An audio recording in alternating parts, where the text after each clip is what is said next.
Job chapter 38. Job chapter 38, verse 30.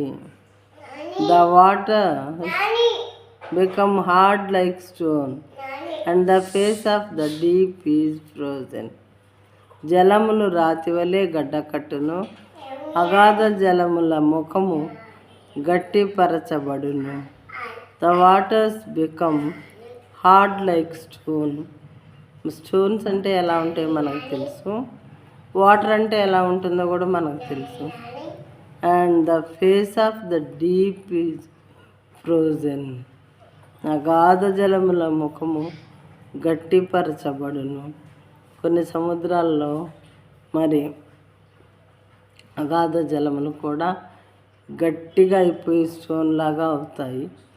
జలములు రాతి వలె గడ్డగడతాయి అన్నమాట, బాగా గట్టిగా గడ్డగట్టిపోతాయి. అవి ఎలా జరుగుతున్నాయి? దేవుని మాట వలన మాత్రమే జరుగుతున్నాయి అని చెప్పి ఇక్కడ చాలా చక్కగా క్లియర్గా ఉన్నదనమాట. జలములు రాతి వలె గడ్డగట్టును, అగాధ జలముల ముఖము గట్టిపరచబడును.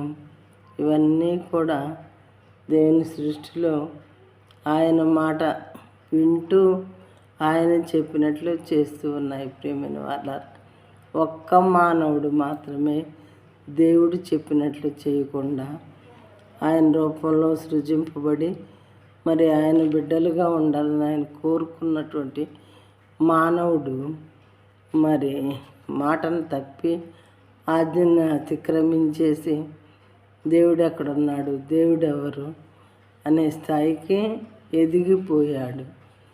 దేవుని ఉగ్రత మన మీదకి వస్తే మనం మాత్రం తట్టుకోలేం. కాబట్టి మనం కేవలము మానవులం మాత్రమే, గడ్డి లాంటి మానవులము అని అది ఎంత అల్పమైనదో, మరి ఉదయం పూసి సాయంత్రానికి వాడిపోయి రాలిపోయేటటువంటి పుష్పం లాంటి జీవితం మానవుంది అని గుర్తెరిగి దేవునికి భయపడే వారంగా మనము ఉండాలి.